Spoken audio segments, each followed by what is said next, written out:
So there's good news and bad news. Bad news, we've drawn Borussia Dortmund in the knockout round of the Europa League. Good news, I think we might win the league. Might be some day far away. Yeah, I'm going fast, so I'm switching lanes. Didn't want to switch up on the game. What's up, guys? Slimeball FM here, and let's get straight to it. So as you guys can actually see right here, we've actually won every single league game since we left off. We beat Nîmes, we beat Brest, we beat Reims. Or Rem, I'm not exactly sure. We lost to Chelsea, but that was expected. Everton, Ribeiro had a double against us. That was massive. We won 5-1 against Montpellier, where they went up early in the match, but then Ousmane Kola, I mean, we won the match by a resounding margin, but let me show you the goal from Ousmane Kola. So I don't remember if he started or if he came on as a substitute, but this was his first goal for the club, and it was absolutely brilliant. We're playing the ball around perfectly. Cristaldo looks for a pass. Of course he misses it because it's Cristaldo.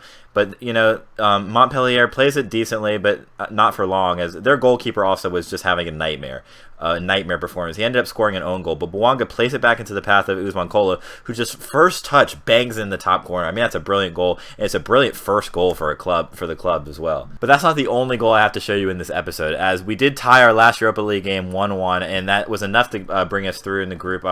We were second in the group, and it did mean that we are drawn up against Borussia Dortmund. So obviously that is not ideal. But in this match, Lucas Ocampos for Real Sociedad may have scored the most absurd goal I've ever seen in this game. So they throw it in here.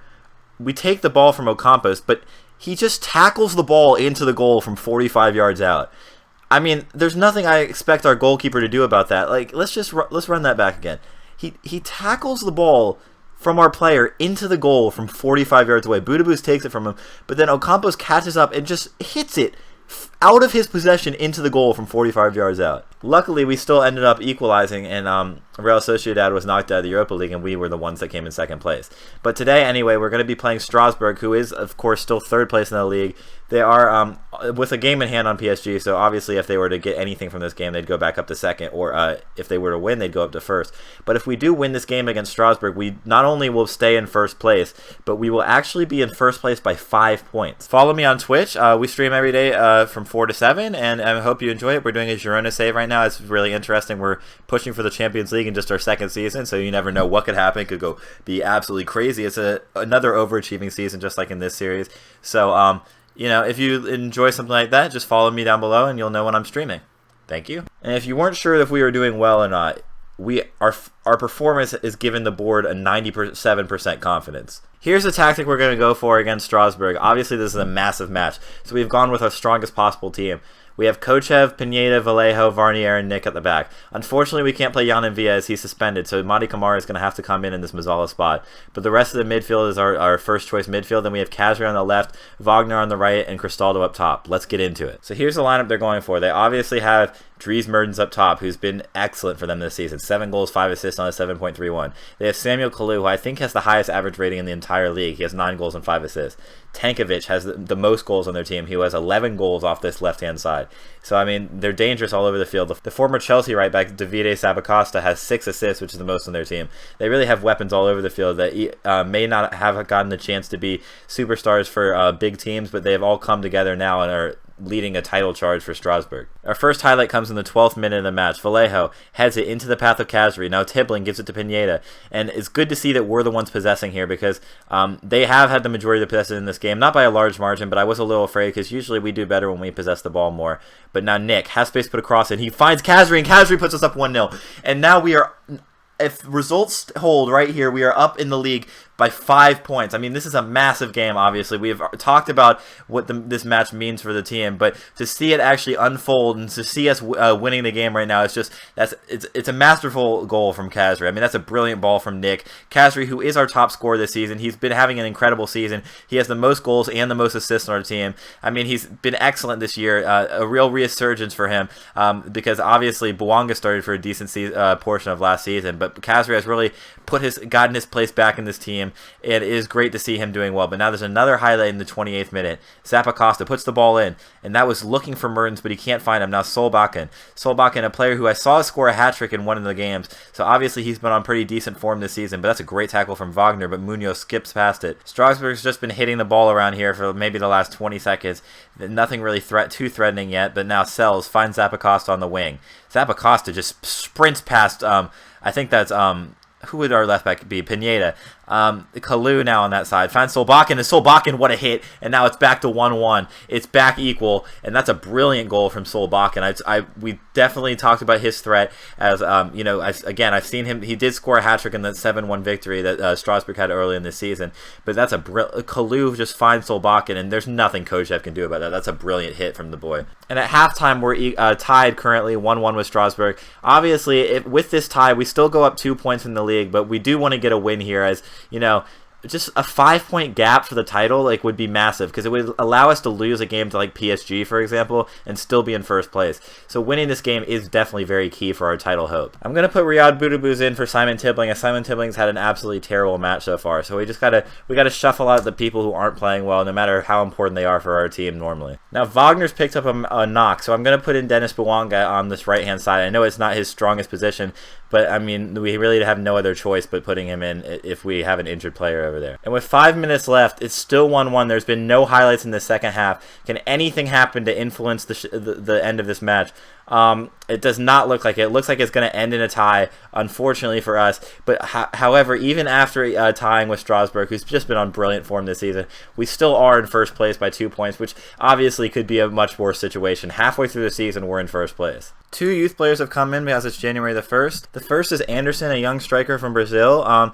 He's 18 years old currently. Of course, he has 3.5 star potential, but it might not look like the greatest signing until you see this. Bow! 200-pound signing. Bam. Here's another one. I think he's from Peru. He's from Peru. Eric Cordova, young attacking midfielder. He's an 18-year-old. You know, he's okay. He's 2-star player right now, 4-star potential. He might not look that great of a signing until you see this. Bow! Free signing. So here's the lineup we're going for the Lyon match in the Cup. We're playing them in the 9th round of the Coupe de France, but it's the first round that we're participating in. Kochev at the back, Pineda, Vallejo, Varnier, Nick, Diusia, Mvia, Tibbling in the midfield with Kasri, Wagner, and Cristaldo up top. So it's a full-strength lineup. It is our first match since the winter break, where we had one friendly. We lost it, unfortunately, to Celta Vigo. But hopefully we can win this match to, you know, get our form back going the correct direction. And we've also, I just want to let you guys know that we've had some bids for Cristaldo, which would, you know, it would be great just to get another foreign player out, like another non-EU player out. Considering that, you know, obviously he's terrible, like we don't really want him using one of our 4 spots when we have players like Saicedo who can take the reins. So here's the lineup that they're going with. They're starting Guiri up top, which obviously, he's been impressive this season too. How old would he be now? He's 21 years old, and he's really starting to come into his own. Yeah, he's quite a decent player. But yeah, they're starting Guiri up top, who has 15 appearances already, 7 goals.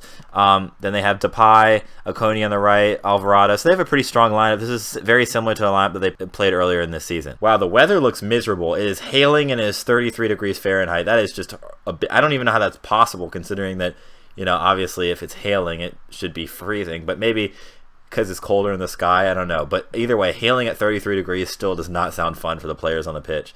There's a highlight here. Kochev finds Varnier. Now Lyon is in possession of the ball. 2 players look to be pressing, but now they've both gone off and neither one impressed. I think that was Wagner who was there. Yeah, as he's sprinting back into his position. Now Alvarado has plenty of space on this left-hand side. Put across, and he finds Guiri, and Guiri makes it 1-0, and Lyon takes the lead here at Etienne. I mean, Alvarado's just walked through us there, and Guiri was not being marked by anybody. That goal is just way too easy for Lyon. Wow, that's a horrendous tackle. That is a terrible tackle from Janavia. He's been sent off, and that's just going to make this match all the much harder for us to get back into. And at halftime, we still have 0 shots on target. Although we have the majority of possession, it is not looking like we're going to win this match, considering that Mvia's gotten sent off stupidly in the 35th minute with just what an abysmal challenge that was. Bouanga's going to come in here for Wagner, because obviously Wagner's having a poor match because it's just Wagner shit, you know what I'm saying? And Wabi Kazri is also having a very poor match, so Boudebouz is going to come on the left-hand side. And Asane Diusi looks like he's picked up a major injury here. He is a potential foot injury. I'm going to take him out. I really have no choices here, so I'm going to end up putting Vallejo here at defensive mid, and I just decided out of all the players I had on the bench that I'd rather have Palencia at center back. I really have no options for what I could do there. Now there's finally a highlight. It's the first of this second half. In the 79th minute, Guiri gets onto the ball. He gets past one defender. He has an opportunity for a shot here, and Guiri makes it 2-0. 2 for Guiri, 0 for Etienne, and this cup run looks like it's going to be over before it even started. Now we do have a chance. Maybe we could get back into the match here. Boudebouz gets past one defender.